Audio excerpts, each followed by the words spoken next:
Hey y'all, welcome to Smith & Son Smoke Sessions, and today we're doing a brisket. Let's get into it. So in today's video, we're gonna go over your meat selection, your seasoning selections, your times, your temps on the smoker, our pellets we use, and we'll see the results we get with this cut of meat here today. When it comes to meat selection here in the UK, there are several options out there. When I got here, I had to research and find what I was looking for. But now I'm pretty comfortable in making those selections. If you're looking at your online butchers, you've got the John Davidsons, Tom Hicksons, you've got Warrendale Wagyu, you've got I Devour, you've got lots of options out there. I'm sure you even have local butchers around you in your neighborhood, on your estate, that also have either full-size or packer-style briskets. When you're looking for this type of brisket, you're not looking for rolled, you're not looking for a split brisket, you're looking for the full brisket. So again, if you're looking to do this and you don't want to go online and spend 80 to 120 quid, you can always go to your local butchers. It's probably going to be a little bit cheaper. When it does come to online butchers, the few that I've used, I found vary pretty heavily in quality and price. In my experience, you're going to have your Sherwood Foods on one end and your John Davidsons on the other, and then the other suppliers kind of there in between all that. Sherwood Foods is going to have your choice style, not heavily marbled, not heavily fatted brisket, all the way up to your John Davidsons that has, you know, a 200-pound full Wagyu brisket. In between there, you have Warrendale Wagyu, which I've ordered from quite a few times. It's got really good marbling, decent marbling. One thing that I have found with British UK briskets is the flat does tend to be a bit smaller and thinner, not necessarily always proportionate with the point. The best brisket I found that matches a Packer style Texas brisket is probably going to be the XM Gold by John Davidson's. It's a really good product. That's kind of my go-to. It's the closest thing that I've found when it comes to a Packer style brisket. This one is going to be a new one for me. This is a Churrusco brisket. This is from John Davidson's, but I actually purchased this one from my friends down at Alfresco Chapel in Chorley. Really good spot, pretty cool barbecue shop. I always tell them that if I had a second job or if I was to retire, that's what I would do, is open an awesome barbecue shop like they have. So I picked this one up from them. It's supposed to be a really good, really fatty, well-marbled brisket. When we get down here to do the butcher here in a second, I'll go ahead and show you guys the marbling. But it looks promising. The flat on this one actually isn't too bad. Yeah, we'll go ahead and open this thing up, get started on the trim, and then we'll go ahead and go into our seasonings here, and I'll give you a bit of advice on seasoning selections. All right, so we got this thing out of the bag. We got it patted down. We're drying it off a little bit. So just looking at this brisket, it looks pretty nice. It's got a good shape. This side of the flat does taper just a bit, so we're probably gonna take a little bit of that off. Not much of this fat cap. It's looking good. What I try to go for is 1/4 inch from the flat forward, so we may end up taking some of this off back here. So I'm looking at it now. It does have pretty good marbling. We are going to take off some of the silver skin off the back and clean this up a little bit. So what I like to use in this instance is a 8-inch flexible boning knife or fillet knife. It's very sharp. It does what you need to do, and it should make quick work of this brisket. So without further ado, we'll just get into it. I'm going to start with this side. And I like to put my hand under there, give it some leverage. And what you're going to do is start, get you a starting point. You can lift up on it, tilt your knife upwards, and just work that back and forth like that. You don't want to get into this meat. You want to keep as much meat on here as possible.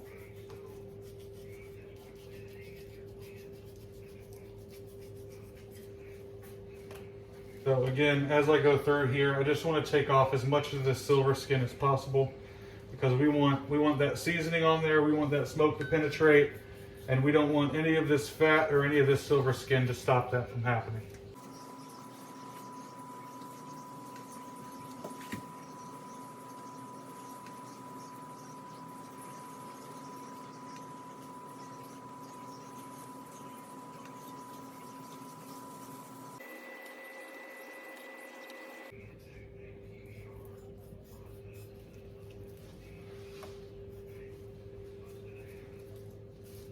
That's looking pretty good right there. All right, now we're gonna go ahead and flip it over. We're gonna take a look at the top, at the front, and we're gonna go ahead and start making some cuts off this. So I will say also, anything that we remove fat-wise, we're gonna be rendering down to make tallow. That's gonna be for a follow-on process. Expose some of this meat and see how far down it goes.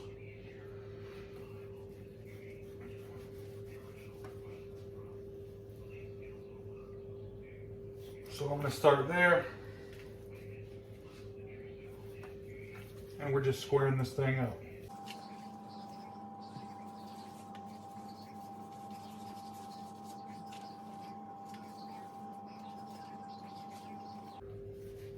Oh wow.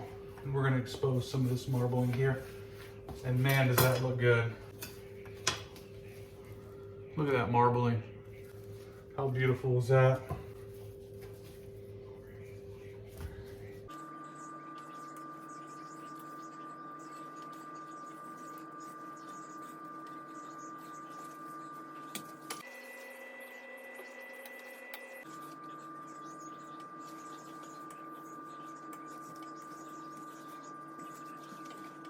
And that fat's looking good on there.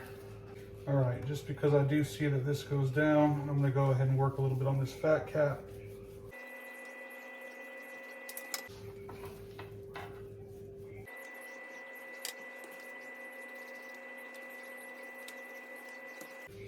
And I am just gonna go ahead and take this mohawk right off. This is gonna burn up anyway.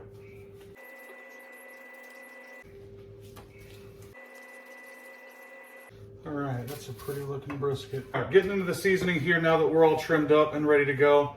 We're gonna go typical for Texas style brisket. We're gonna go salt and pepper as our base, salt, pepper, garlic, and then we're gonna hit it with the secret weapon, and that is Lowry's. This is pretty common in the Texas barbecue scene.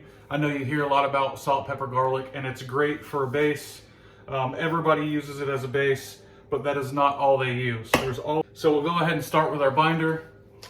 We're gonna start with a mustard binder. And this is, you're not gonna taste this at the end. You're not gonna have any mustard flavor. This binder is simply to keep the rub on there and keep it sticking. And you're gonna use just a small layer of the mustard to keep that rub stuck.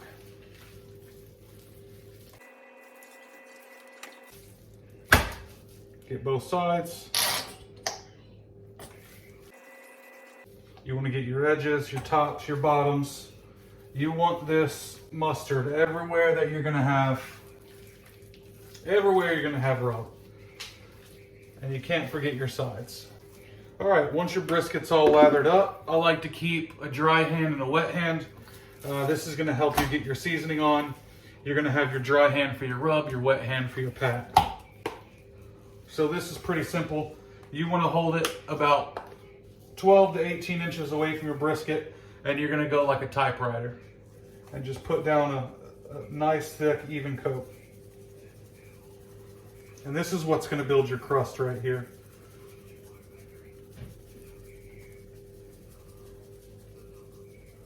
This is a big cut of meat. Don't be shy with your seasoning. You're not gonna over season this, I promise you.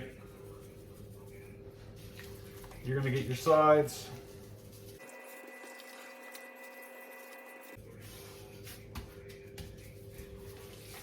Get your top.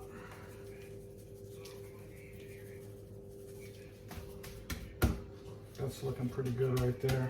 Now we've got our salt, pepper, garlic down. We're gonna hit it with just a little bit, a light coat of Lowry's. And this is just gonna help build that flavor. It's gonna add another depth. It's gonna add some color, some mahogany color. And we're just going a light coat. All right, now we flip over and we do the other side.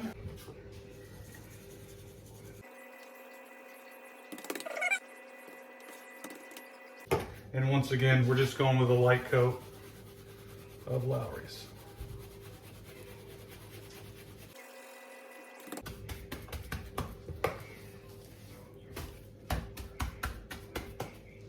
All right, so now we're all seasoned up. We've got our salt, pepper, garlic down. We've got our Lowry's down. Now we're gonna go ahead and put it on our tray, and we're gonna let this thing sit overnight. The plan for tomorrow is we're gonna light the smoker at about 7 o'clock, and we're gonna let this thing run at 225 for about 10 to 12 hours. Then we're gonna do the foil boat method, and we're gonna run it to about 200, 203. That'll get us right where we wanna be. On the finish for this brisket, we're shooting for 200 to 203, but we're gonna go by feel, and we'll talk more about that at that stage. All right, guys, good morning and welcome back. It's now 6:45. We're gonna go ahead and get this brisket on and get it fired up for the day. So what I'm gonna do is I'm gonna go ahead and start the Traeger. We're gonna run at 225 super smoke from about 7 till 4 or 5 o'clock this afternoon. We're gonna let it do its thing. We're not gonna check it. We're not gonna look at it. And when we come back, hopefully it'll be around the 170 mark, and we'll go ahead and do our foil boat. Let's go get that brisket. All right, guys, that smoker's up to temp. We're running 225 super smoke. Let's go ahead and get our brisket on. So I'm gonna take it, I'm gonna throw it right in the middle of the second shelf. Middle of the second shelf. We're gonna do point side towards the fire pot, and we're just gonna let it roll all day. I'm cooking my brisket fat side down. That's how I get my best results. So, all right, so we've got our water pan underneath our brisket. We're gonna go get our tallow and put our probes in. All right, guys, so all that fat I had yesterday, I went ahead and cut the meat off of it and cubed up the fat. We got ourselves a nice little helping here. And what we're gonna do with this is we're gonna render this down in the smoker with the brisket, and we're gonna make tallow. So right now we're just gonna throw this on and render all this down and see how much we get out of it.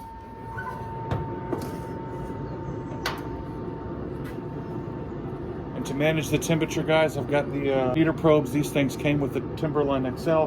Really great wireless probes. I'm gonna watch this all day while and we're gonna throw one in the point, one in the flat. All right, guys, welcome back. It's now right after 6. I let it go ahead and go an hour more than expected, but that's all right. We've got some really good bark here. It's looking great. Nice mahogany color, really thick bark. We're gonna go ahead and do the boat method.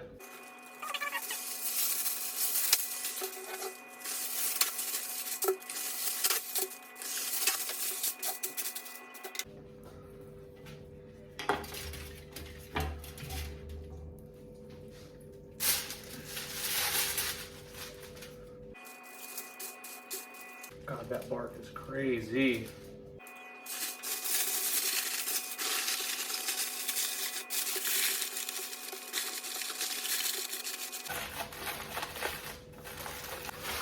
One more pro tip for you. When you're doing your foil boat method, you want to go ahead and roll those edges of the aluminum foil outwards. That's going to allow the foil to keep close to the brisket without piercing your bark. So at this point, we're not going to add any tallow right now. We're going to save that for the end. This brisket still has plenty of fat rendering left to do, so we're going to leave it as is. And we're going to throw it back on the smoker. All right, guys, we got that brisket back on the grill now. I went ahead and bumped the temp up to 250.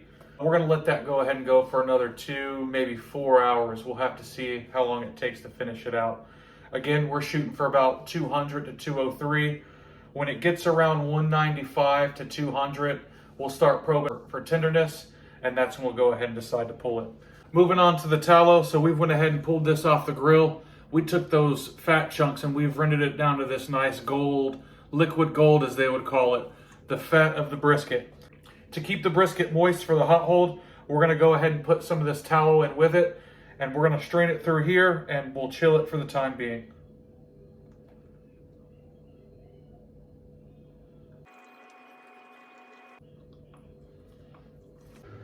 All right, friends, welcome back.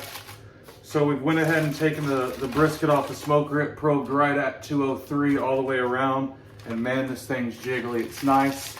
I got a good bark, nice and dark the way I like it. And it's gonna be good eating. Now it's time for the rest. So I went ahead and pulled this thing off about 9:30. It sat for around an hour to cool down. Total cook time on this was about 15 hours. We went from 7 a.m. to 7 p.m. right at 225. We pulled it off. We did our foil boat wrap. We put it back on the smoker at around 250 or so, and it went another 3 hours. So it's now sat out for about an hour. It's nice and cooled down. So we're gonna go ahead and do our wrap. Now for this method, I'm trying something a little bit different. Usually I would do the butcher paper wrap at the end, but I saw a little video that recommended a saran wrap. So we're gonna go ahead and give that a try today, and we're gonna see what these results look like.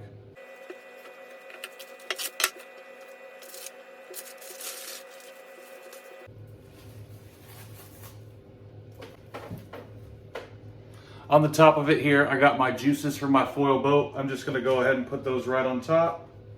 We're gonna save that.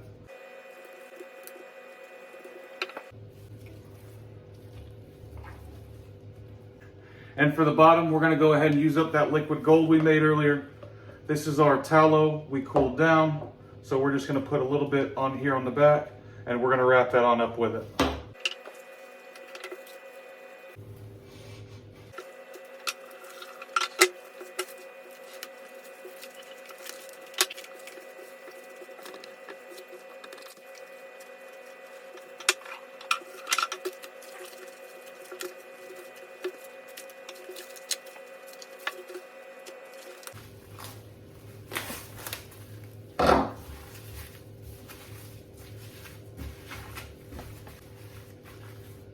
All right, now that we've got our brisket all wrapped up in saran wrap, it's airtight, we're gonna go ahead and throw this in a pre-warmed oven at around 150 degrees for about 15 hours, and we're gonna be having this for dinner tomorrow night.